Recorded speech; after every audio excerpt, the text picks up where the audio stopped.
nosso estudo de número 8 sobre o livro de Isaías já está disponível e, como eu prometi naquele estudo, eu iria responder algumas dúvidas e alguns comentários referentes ao estudo de número 7. Então é natural que ao você assistir ao estudo número 8 surjam perguntas, dúvidas, e você pode enviá-las, deixando-as na verdade nos comentários. Nós selecionaremos algumas das principais e vamos respondendo para que você não fique com nenhuma dúvida do estudo. Então eu vou responder aqui as perguntas referentes ao estudo de número 7. Se você não acompanhou, você pode acompanhar aqui no canal. E antes de responder as perguntas, vou aqui falar de 3 comentários. O primeiro comentário de Hettler Jr., ele diz o seguinte: mais uma prova de que não existe predestinação. Deus deu mais 15 anos de vida para ele, se referindo a Ezequias, E realmente, Deus havia dito para o rei Ezequias que ele morreria. E Ezequias orou, chorou muitíssimo, pediu a Deus, e Deus decidiu dar mais 15 anos de vida para ele. Então realmente o comentário do Hettler é muito importante e demonstra que a dupla predestinação não existe. Deus, mesmo que seja imutável em seus conceitos, ele muda na forma de tratar o ser humano. Então aquela predestinação rígida realmente não existe. Ele está certíssimo. O Léo disse o seguinte: gostaria de sugerir que dissesse qual dia da lição, em qual dia da lição você se encontra comentando para poder nos acompanhar. Obrigado. Léo, vamos lhe ajudar nisso. Mesmo que eu não vá falar assim, agora eu vou estudar segunda, agora terça, agora quarta, agora quinta, porque eu quero apresentar uma visão global da lição, e se eu fizer toda hora sem interrupção, eu atrapalho a compreensão de vocês dessa visão global e geral. Nós vamos colocar indicações, tá? O Nelson na edição vai colocar indicações no vídeo para que você possa saber a qual dia da lição cada parte se refere, tá ok? E o terceiro comentário, também muito agradável de se ler, é da Ilma Santos. Ela escreve assim: professor, estou gostando muito, mas muito mesmo, do novo formato, de apresentarmos agora em forma de vídeo. Nunca tinha me interessado pela história de Isaías, só ouvia dizer as profecias de Isaías, e de novo as profecias de Isaías, mas desta forma como o senhor está fazendo, nossa, já sei até repassar para as outras pessoas. Que coisa boa isso. Todos os dias eu ouço tudo de novo, e assim por diante. Estou gravando, entendendo, feliz demais. Obrigada, mas obrigada mesmo. Estou super motivada. Em suas orações, lembra do meu nome, professor. Com certeza, Ilma. Vou lembrar de você em minhas orações e quero lhe agradecer por este comentário precioso, que mostra que esse novo método, de abordarmos a lição toda de uma vez só e mais abrangente, possibilitou você aprender melhor, memorizar melhor, até para repassar para as pessoas. E saber que você está entendendo bem melhor, para mim é muito significativo. E eu agradeço muito pelo seu carinho, pela sua confiança e por esse retorno. Tá? Agora vamos para as perguntas. Para você ter uma ideia,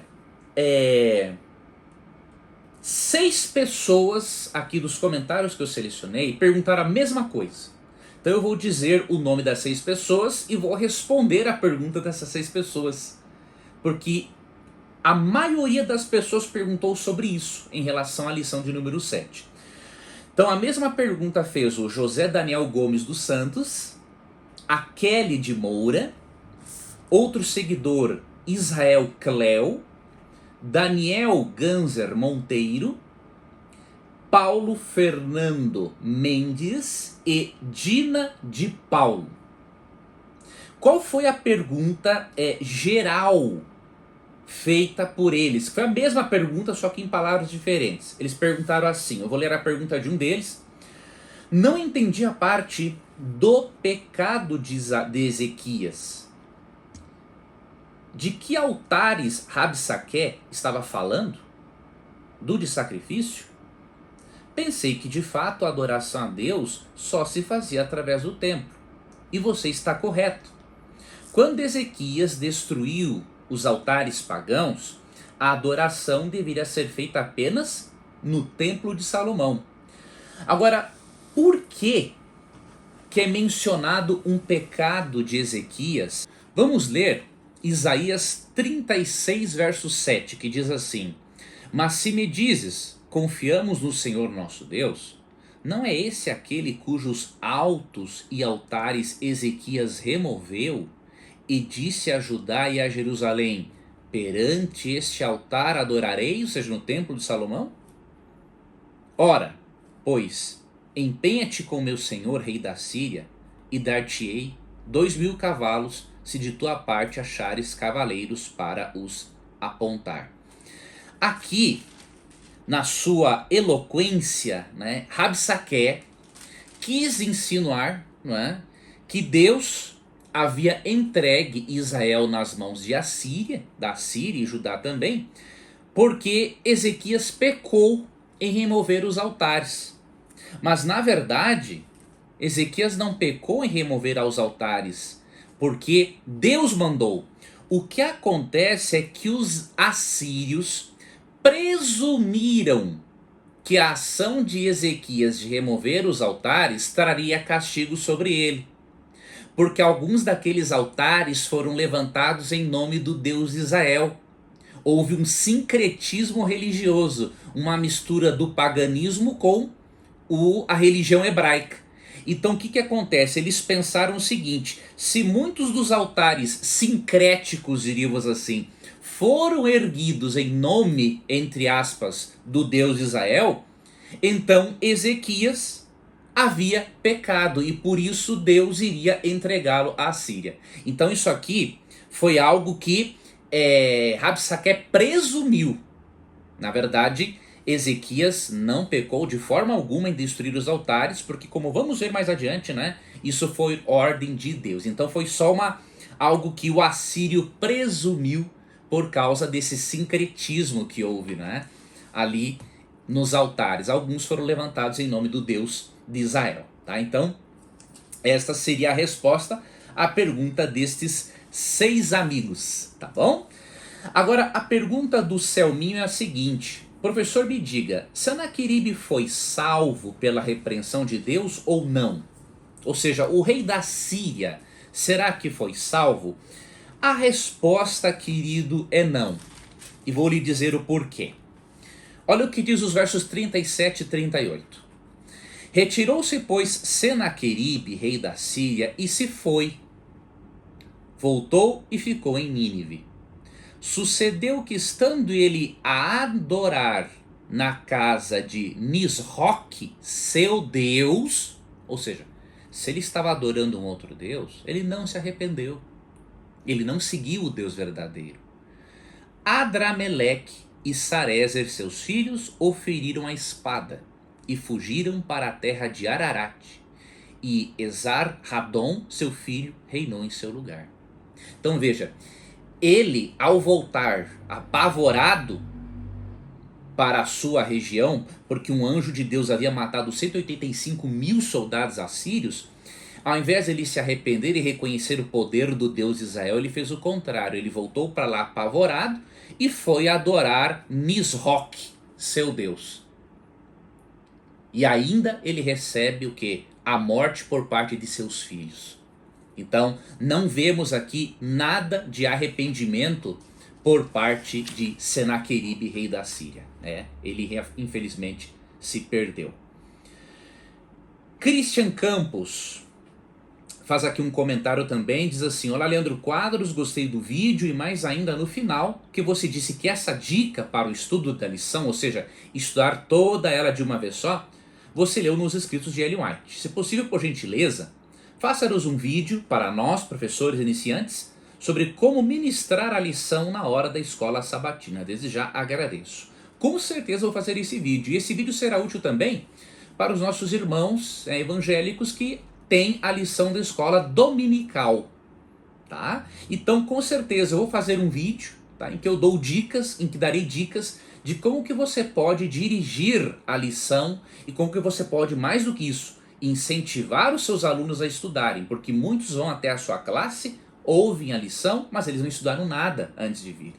Então, futuramente eu farei um vídeo sim, para que você que apresenta na sua igreja a lição da escola sabatina ou da escola dominical, você possa ter algumas dicas aí para ensinar aos seus alunos, tá bom? Teve aqui uma pergunta do Rafael Pimenta, estamos chegando aqui ao final das perguntas. Ele diz o seguinte: boa tarde, professor. Em Isaías 37, quando o rei Ezequias estava angustiado e pediu para que os mensageiros falassem com Isaías, e Isaías falou que o Senhor colocaria um espírito no rei da Síria. Nessa parte eu não compreendi muito bem. Poderia me explicar, por favor? Um abraço, Deus o abençoe. A sua dúvida, Rafael, diz respeito a Isaías 37, versículo 7. Né? Deus falou que faria o seguinte contra o rei da Síria: eis que meterei nele um espírito, e ele, ao ouvir certo rumor, né, que obviamente foi quando um anjo matou 185 mil soldados, voltará para a sua terra, e nela eu o farei cair morto à espada. O que significa aqui quando é dito que Deus meteria um espírito nele? Na verdade, o termo espírito tem vários significados na Bíblia. E aqui se refere a uma tendência ou a um impulso, não é? A uma ansiedade, a um medo que Deus enviaria nele para que ele voltasse aterrorizado para o país dele. Tá? Então, ao meter um espírito nele, aqui é dar um impulso nele, ou seja, ele ia ver aqueles 185 mil soldados mortos e ele seria impulsionado, ou seja, ele ficaria cheio de ansiedade, de medo, ao ponto de voltar aterrorizado para casa. Então, entenda esse termo como um impulso, não é? Como uma tendência que Deus colocou nele a voltar para casa depois de tudo aquilo que ele viu. Tá bom? E a penúltima pergunta é do Augusto Júnior. Amigo Leandro, que bom contar com seu conhecimento para nos ajudar a compreender melhor a lição. Minha dúvida na lição é que nos diz que não houve outro rei como Ezequias e não haverá outro igual. Por quê? Qual o positivo e o negativo desta afirmação? A resposta, meu amigo, se encontra em 2 Reis capítulo 18. Tá? Ali você vai entender por que Deus disse que não houve rei igual a Ezequias. E você vai entender perfeitamente o contexto. Em que contexto não houve outro rei igual a ele? Vamos ler aqui 2 Reis capítulo 18, dos versos 1 a 6. No terceiro ano de Oséias, filho de Elá, rei de Israel, começou a reinar Ezequias, filho de Acás, rei de Judá. Tinha 25 anos de idade quando começou a reinar e reinou 29 anos em Jerusalém. Sua mãe se chamava Abi e era filha de Zacarias. Fez ele o que era reto perante o Senhor, segundo tudo o que fizera Davi seu pai. Removeu, aqui já começa a sua resposta, ó. Removeu os altos, quebrou as colunas e deitou abaixo o poste ídolo. E fez em pedaços a serpente de bronze que Moisés fizera, porque até aquele dia os filhos de Israel lhe queimavam incenso e lhe chamavam Neustã. Confiou no Senhor Deus de Israel, de maneira que, depois dele, não houve seu semelhante entre todos os reis de Judá, nem entre os que foram antes dele. E agora o porquê? Porque se apegou ao Senhor, não deixou de segui-lo e guardou os mandamentos que o Senhor ordenara a Moisés. Aqui está o porquê de Ezequias ter sido um rei diferenciado. Ele amou tanto a Deus e se apegou tanto a ele que, além de guardar os seus mandamentos, ele foi macho para destruir todos os altares idólatras, mesmo descontentando o povo. Ou seja, aqui Ezequias agiu com a macheza de um gaúcho, né? Então foi por isso né, que não houve rei como ele, que tivesse essa coragem de amar Deus ao ponto, né, de se apegar tanto a Deus, ao ponto de segui-lo, guardar seus mandamentos e acabar com todos aqueles altares pagãos, tá bom? Então é por isso. E a última pergunta, né, é de Maria Elias. Ela pergunta sobre a doença de Ezequias no capítulo 38 de Isaías. A doença de Ezequias, será que era câncer? Não podemos afirmar nada sobre isso, querida Maria, porque não faz parte da revelação. O que o texto diz, né, no versículo 1 é o seguinte: naqueles dias Ezequias adoeceu de uma enfermidade mortal. Mas a partir daí o texto não diz que enfermidade é essa. Então não devemos especular, devemos aqui lembrar de Deuteronômio 29, né? As coisas encobertas pertencem ao Senhor nosso Deus e as reveladas pertencem a nós e nossos filhos. Tá bom? Então esses foram os comentários e as perguntas da lição de número 7. Você já tem à sua disposição a lição de número 8 e poderá nos comentários colocar suas dúvidas, selecionaremos algumas delas, porque são muitas, e responderemos com certeza na próxima semana. Tá bom? Fica com Deus e até o nosso próximo vídeo.